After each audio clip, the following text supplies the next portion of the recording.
Setting expectations are very important when going to the movies, and for Indiana Jones, I want you to set yours super, super low if you plan on going at all, which I don't recommend that you do. This is definitely a rental. Here's the thing, it's not horrible, it's just okay. There are certainly fun and redeeming parts of the movie, but there's also enough baggage to make it unworthy of your ticket purchase. I went in expecting an actual garbage fire, and my expectations were slightly exceeded. My wife went in expecting kind of a National Treasure-esque movie, and she was a bit let down. So let me tell you the high and low points. I'll try to stay away from plot and ending specifics, although it is a pretty straightforward film, and you can probably guess most of the plot points just from the trailers. The folks making this made an excellent choice to start off with some action. We get a pretty long flashback of Indy trying to save some historical artifacts from the Nazis at the end of World War II. I gotta say, the CGI de-aging of Harrison Ford here was fantastic, except for the teeth. There was just one part where he kind of growled something at somebody and they showed his teeth. They were noticeably bad. Other than that, his face looked great. Now, I don't know if it's possible, but they did not de-age his voice, so young Indiana sounds a little gravelly, but you get over that quickly. The flashback gives us an introduction to antagonist Mads Mikkelsen, Helena's dad, and the titular Dial of Destiny. However, after that amazing start, we then cut immediately to old, sad sack, boring, crotchety, geriatric Jones, who fell asleep in his recliner because he couldn't make it to bed, and he's mad at the youths for playing their music too loud. Oh, and he's divorced. He's boring, no one can stay awake in his class, he's old! Fun, right? We then get introduced to Helena, who cons Indy to give her half of the dial. We get that horseback chase scene through the city, which was pretty good, although it ended with a weird travel time issue. At this point, Indy decides he needs to go to Tangier to track Helena down and get the dial back. In Tangier, we get that tuk-tuk chase scene, which weirdly was much better in the movie than it was in the trailer. I know that's pretty weird, but the pacing, the shot quality, all of it, really, really good. They need to dive for the next clue, and Indy gets a little moment to shine because he knows a guy and he knows how to get the next step done. During the dive, enough action hadn't happened in the few minutes prior, so a dramatic thing happens, but it's resolved very quickly, and it feels like it was just there to be there. They get back to the surface, and the Nazis are there. Some intense discussion happens, and then they escape. Following the next clue, they head to a tomb hidden in a cave. The party gets split up at this point, and the remaining members follow the Nazis back in time. We get the big climax, and then head back to Indy's house for his sort of happy ending. So you got some really good action scenes, you got some fun throwbacks that were done really well. They weren't the typical zooming in on the Easter egg and going, hey, remember this? That was fun, right? Fairly okay pacing after the intro old man Indy retiree thing got done with. God, that took forever. It has bright spots, but as I was writing down my thoughts on the movie, I realized just how many things it gets wrong. And for every one thing it gets right, it's got two bad things dragging it down. All right, let's talk about it.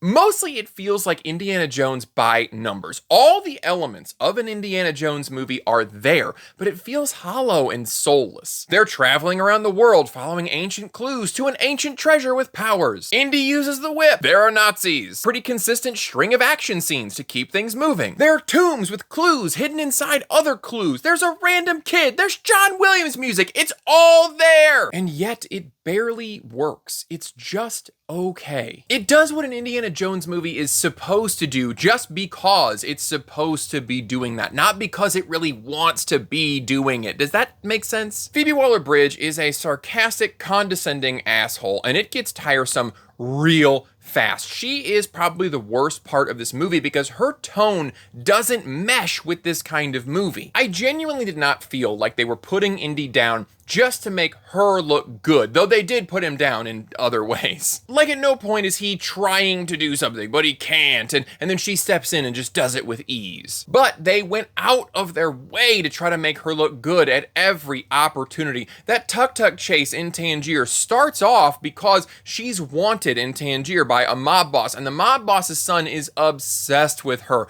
All through the chase, he's leaning out the window shouting, "Helena, please come back!" It was so absurd. Helena! No! Helena! Later on, before the diving scene, we see a very well-built, handsome young man falling all over her, making excuses to help her get her gear on. Listen, it's okay for us to be honest and just say PWB is not a sex symbol. Neither am I. It's okay. But this movie needs you to know Everybody is into her. She's super smart. She's been doing complicated ciphers since she was like 9. She's strong, independent, yada, yada, yada. She is an excellent example of how Hollywood thinks a strong female character is really just a toxic guy, but with boobs. She is the ever sardonic, uncaring, hyper-independent character that you begin hating about 2 minutes after they come on screen. Do you remember how grating Shia LaBeouf's mutt was in the last movie? Well, he's back, just in the form of Helena. He's not actually back. He's dead, thankfully. At one point, it gets so bad, Indy has to call her on it. They've just escaped a situation, and some people have been killed, and she's, of course, making her little quips, and Indy has to stop and go, hey, my friends just got murdered. Here's the thing about this kind of writing. If you have a character that is being such an ass that you need to tell the audience, hey, I get it, they're really horrible, either through another character or just through a fourth wall break, the thing is, your writing is just terrible. Just don't write the character that way. After that scene, she is slightly less insufferable, but it only seems like an improvement because before that, she's basically a sociopath. This kind of barely exceeding a bar that the movie itself puts in the basement happens again in the finale. Indy gets a kind of happy ending, but it only seems happy compared to the pit that his life was before. Helena gets to take credit for his happy ending and is a smug ass the entire time. This is another common problem that Hollywood is falling into. They think these sarcastic anti-heroes are so very clever, but they never actually experience consequences for their actions. Helena is a bad person. She knows it. Indy knows it. We know it. But then the movie just tells us she's been redeemed. Not because of any actions or character change. She's just okay at the end. We are constantly told things about her character that are never shown. But she was not the only bad character. Mads' main henchman was on screen a lot, just killing people left and right. His line delivery was abysmal, and every scene just had him murdering folks. Again, it just felt out of place for this movie. Right to the end, he is a murder machine, doesn't need a reason whatsoever, and he wasn't even scary. He was just unhinged. It was weird. Time travel continues to be a bad idea. Hollywood needs to let that go, along with multiverses. It creates massive plot holes. After the time travel bit, they leave stuff in the past that would have altered history in crazy ways, but the movie just glosses over it. Makes no sense. Stop doing time travel unless you have ample time to explore the consequences. There's also a kid that doesn't need to be there. I think he might have been there to soften Helena's image. Did not work. She trained him to be a street thief and a con artist co-pilot. His entire character just added baggage to the story that didn't need to be there, and he reduces tensions when he, of course, gets kidnapped, and they tell us he's not gonna get hurt. That extra useless kid was just part of a pattern that plagued this movie, and that is excessive waste. Movies are getting longer and longer and almost never justify their length. I don't know what this trend is, but we need to bring back ruthless editing. I like to watch a guy that does videos about editing, and he loves to say,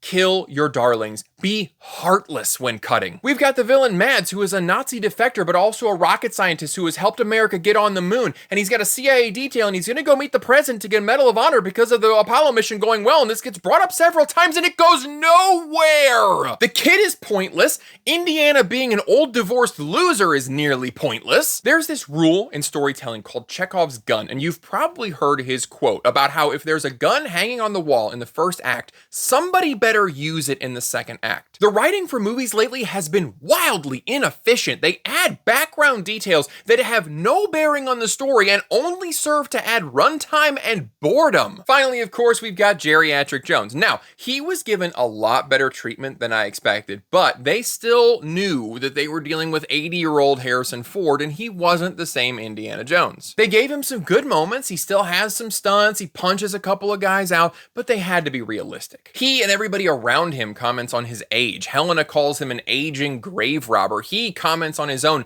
crumbling vertebrae. The finale, of course, sees him nearly incapacitated. Look, it's understandable that he's not the same Jones from the 80s, but just like the lampshade hanging dialogue about Helena's awful character, the question needs to be asked, why was this movie made at all? If he's too old to be the character, please do not give us this shadow of a character and then try to prop the film up with this unlikable second character. That is the biggest flaw of this film, really, that it was made at all. Indy and his friends could have ridden off into the sunset all those years ago, and it's pretty damned ironic that they would use the character of Helena to call him an aging grave robber when they're plundering the corpse of a franchise that should have been resting in peace since 1989.